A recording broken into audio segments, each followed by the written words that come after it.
Bienvenue dans Légendes de l'écran, le rendez-vous passionnant qui explore les vies fascinantes de personnalités marquantes du monde des écrans. Aujourd'hui, plongeons-nous dans la carrière de James Caan. Avant de commencer, un petit rappel. Pour 99 centimes par mois, vous pouvez devenir un soutien essentiel de notre chaîne et nous aider à continuer à proposer du contenu. Votre souscription nous permettra de maintenir tout notre contenu gratuit pour tous, tout en réduisant au maximum les publicités. Il vous suffit de cliquer sur le bouton rejoindre pour faire partie de cette aventure. Merci infiniment pour votre soutien et bonne écoute. James Caan est né le 26 mars 1940 dans le Bronx, à New York, de Sophie et Arthur Caan. James était un enfant plein d'énergie, souvent impliqué dans des bagarres de rue. À cette époque, il s'intéressait à la boxe, au rodéo et aux motos. Il était l'un des 3 enfants de la famille et a grandi à Sunnyside, dans le Queens. Caan a été scolarisé à New York avant de fréquenter l'université d'État du Michigan. Bien qu'il souhaitait jouer au football, il n'a pas réussi à intégrer l'équipe. Par la suite, il a été transféré à l'université Hofstra, mais n'a pas obtenu son diplôme. Parmi ses camarades de classe se trouvaient Francis Ford Coppola et Lainie Kazan. C'est pendant ses études à Hofstra que Caan a découvert sa passion pour le théâtre. Il s'est inscrit à la Neighborhood Playhouse School of the Theatre à New York, où il a étudié pendant 5 ans. Il a déclaré plus tard être tombé amoureux du métier d'acteur, même si ses improvisations se terminaient souvent par des scènes violentes. James Caan a commencé sa carrière en jouant dans des pièces off-Broadway, notamment La Ronde, avant de faire ses débuts à Broadway en 1961 dans Blood, Sweat and Stanley Pool.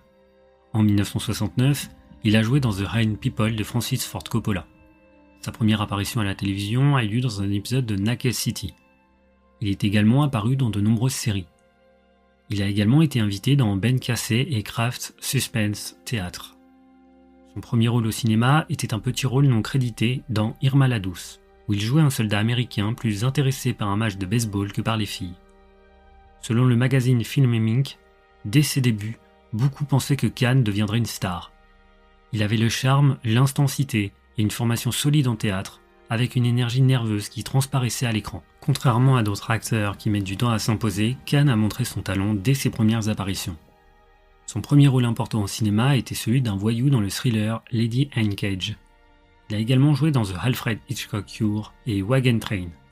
En 1965, il a obtenu son premier rôle principal dans le film de course automobile Red Line 7000 de Howard Hawks. Bien que ce film n'ait pas eu de succès financier, Hawks a apprécié Caan et l'a engagé pour son film suivant, El Dorado, où il a joué aux côtés de John Wayne et Robert Mitchum. Caan a continué à construire sa carrière avec des rôles dans des films comme Countdown de Robert Altman, où il a eu le rôle principal, et Games, un thriller de Curtis Harrington. Il est également allé en Grande-Bretagne pour jouer dans un film de guerre Submarine X-1, avant de jouer le rôle principal dans un western, Journée to Chilo. Il a fait un retour à la télévision avec un rôle invité dans The FBI, et a eu un rôle non crédité dans la sitcom d'espionnage Get Smart.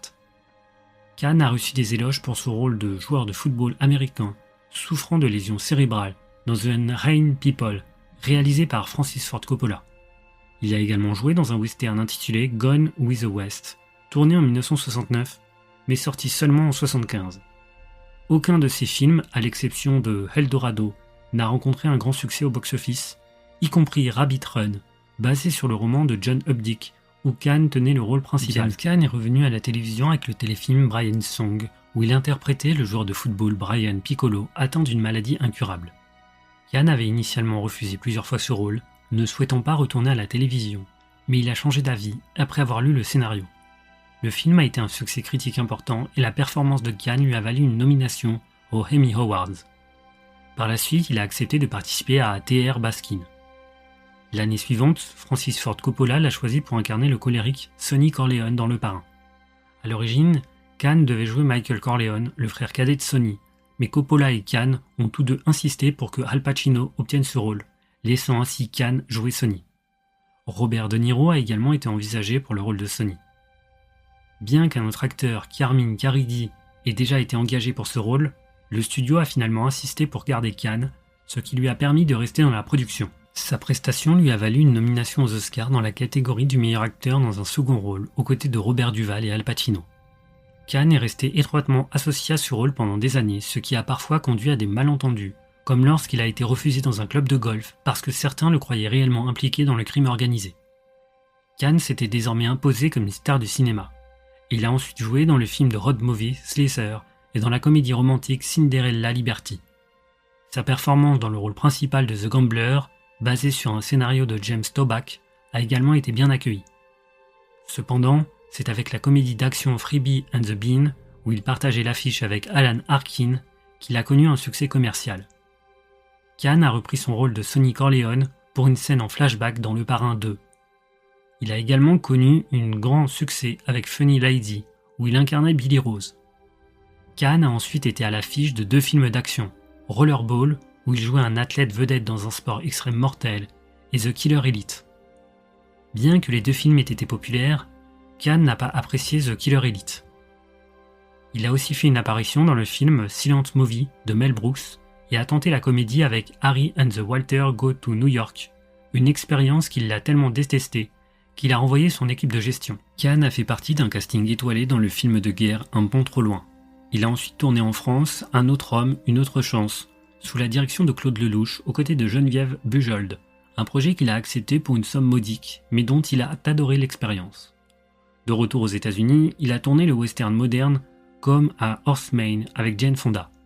Il a retrouvé Marsha Mason dans l'adaptation cinématographique de Shaper 2 de Neil Simon, qu'il a accepté principalement pour des raisons financières, mais qui a été un succès au box-office. En 1978, Caan a fait ses débuts de réalisateur avec Hide in Plain Sight, un film racontant l'histoire d'un père à la recherche de ses enfants disparus dans le programme de protection des témoins. Malgré des critiques positives, le film n'a rencontré qu'un succès modéré auprès du public. Durant les années de gloire de Caan, il a refusé une série de rôles principaux qui se sont avérés être des succès pour d'autres acteurs, notamment dans MASH, French Connection, Vol au-dessus d'un nid de coucou, Rencontre du troisième type, Kramer contre Kramer, Apocalypse Now, Blade Runner, Love Story et Superman, car il ne voulait pas porter la cape. James Caan a joué dans Les uns et les autres de Claude Lelouch, un film qui a connu un grand succès en France et qui a remporté le prix technique au Festival de Cannes en 1984. À Hollywood, Caan est apparu dans le film Le Solitaire, réalisé par Michael Mann, où il incarnait un cambrioleur professionnel. Bien que le film n'ait pas connu de succès commercial immédiat, la performance de Caan a été largement saluée, et le film est devenu culte avec le temps. Caan a souvent exprimé sa fierté pour ce film, le considérant comme l'un de ses préférés après Le Parrain. De 82 à 87, Caan a traversé une période difficile marquée par la dépression à la suite du décès de sa sœur, une dépendance croissante à la cocaïne et un épuisement professionnel lié à Hollywood. Pendant cette période, il n'a joué dans aucun film. Dans une interview de 1992, Caan a évoqué cette époque comme une période où beaucoup de films médiocres ont été produits. Il expliquait que les réalisateurs se considéraient de plus en plus comme des figures centrales, ne voulant pas que les acteurs ou quoi que ce soit d'autre détournent l'attention de leur mise en scène. Il en est venu à se dire qu'il ne travaillerait plus. Il a quitté le plateau de The Holcroft Covenant et a été remplacé par Michael Caine. Caan a passé une grande partie de ses années à entraîner des équipes sportives pour enfants. En 1985, il a été victime d'un accident de voiture. À un moment donné, il envisageait de prendre sa retraite, croyant être à l'abri financièrement. Cependant, après avoir réalisé qu'il était en faillite, il a décidé de revenir au travail pour subvenir à ses besoins. Caan a repris sa carrière en 1987, lorsque Coppola l'a choisi pour incarner un sergent dans le film Gardens of Stone, qui traitait de l'impact de la guerre du Vietnam sur le front intérieur américain. Si le film n'a pas rencontré un grand succès, Alien Nation, où Caan joue un policier faisant équipe avec un extraterrestre, a bien marché et a même inspiré une série télévisée. Il a également joué un rôle secondaire dans Dick Tracy. Caan envisageait de tourner un film d'action en Italie lorsqu'il a appris que Rob Reiner recherchait un acteur principal pour l'adaptation de Misery de Stephen King.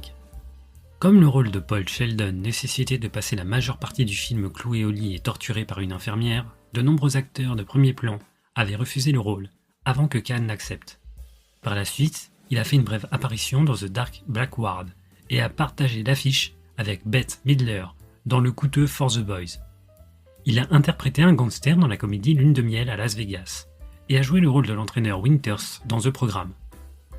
Caan a ensuite joué dans des rôles secondaires dans Flesh and Bone et à Boy Khaled Hat, ce dernier mettant également en vedette son fils Scott Caan. Il a également joué dans This Is My Father, Enfin, il a retrouvé son rôle de gangster dans la comédie Mikey les yeux bleus, aux côtés de Hugh Grant. James Caan a joué dans The Yard aux côtés de Mark Wahlberg et sous la direction de James Gray, ainsi que dans Lucky Town et The Way of the Gun. Il a également été à l'affiche de téléfilms tels que Warden of the Red Rock et A Glimpse of Hell, ainsi que dans plusieurs thrillers. Bien que la plupart de ces films n'aient pas eu une grande visibilité, Dogville et Elf, où Caan tenait des rôles importants, ont connu un succès notable. Le premier dans les cinémas d'art et d'essai et le second dans le circuit commercial. Il a également auditionné pour et obtenu le rôle du président du Montecito Hotel Casino, Big Ed DeLine, dans la série télévisée Las Vegas. Le 27 février 2007, à quelques semaines de ses 67 ans, Caan a annoncé qu'il ne reviendrait pas pour la 5e saison de la série, afin de se concentrer sur sa carrière cinématographique. Il a été remplacé par Tom Selleck. Caan a ensuite joué dans le téléfilm With Gal, incarné le président des États-Unis dans Max la menace, et a participé au film Tempête de boulettes géantes. Il a fait partie du casting de New York, I Love You, et a tenu un rôle secondaire dans Middle Maine. Il a aussi joué dans Merci, écrit et interprété par son fils Scott. James Caan a continué à apparaître dans divers films. En 2012, il a été invité dans la série télévisée Hawaii 5-0 dans un épisode où il a joué aux côtés de son fils Scott Caan, qui interprète le rôle de Danny Dano Williams. Caan était également président d'une entreprise, Open Film, visant à aider les jeunes cinéastes. En 2013, il a incarné le parrain de la mafia de Chicago, Cyberman, dans la série télévisée Magic City. Il a ensuite tenté une autre série régulière, une sitcom intitulée Black in Game, avec Maggie Lawson. Caan est revenu au cinéma avec A Fighting Man et The Outsider. Parmi ses derniers films, on peut citer The Wrong Boyfriend, Sicilian Vampire, J.L. Ranch et Good Enough. Il a tenu le rôle principal dans The Good Neighbor, The Red Maple Life et Undercover Grandpa. En 2019, Caan a joué dans le drame policier Out of Blue, réalisé par Carol Morley. En 2003, il a partagé l'affiche avec Pierce Brosnan dans le film Fast Charlie, qui a été son dernier rôle au cinéma. Lors du tournage du Parrain en 1971, James Caan a souvent été vu en compagnie de Carmine Persico, surnommé The Snake, un mafieux notoire qui deviendra plus tard le chef de la famille Colombo. À l'époque, les agents gouvernementaux ont brièvement pris Caan, encore peu connu pour un futur gangster. Caan était également proche d'Andrew Russo, un autre membre influent de la famille Colombo, qui est d'ailleurs le parrain de son fils, Scott Caan. En 1982, une conversation interceptée par le FBI entre Caan et le mafieux Anthony Fiato révèle que Caan aurait demandé à Fiato de tabasser l'acteur Joe Pesci en raison d'une dette impayée de $8 000 à un hôtel. Le 6 juillet 2022, James Caan est décédé à l'âge de 82 ans au Ronald Reagan Medical Center à Los Angeles des suites d'une crise cardiaque causée par une maladie coronarienne. Il a été enterré au cimetière Eden Memorial Park. De nombreuses personnalités telles que Rob Reiner, Francis Ford Coppola, Barbara Streisand, Al Pacino, Robert De Niro, entre autres, lui ont rendu un hommage.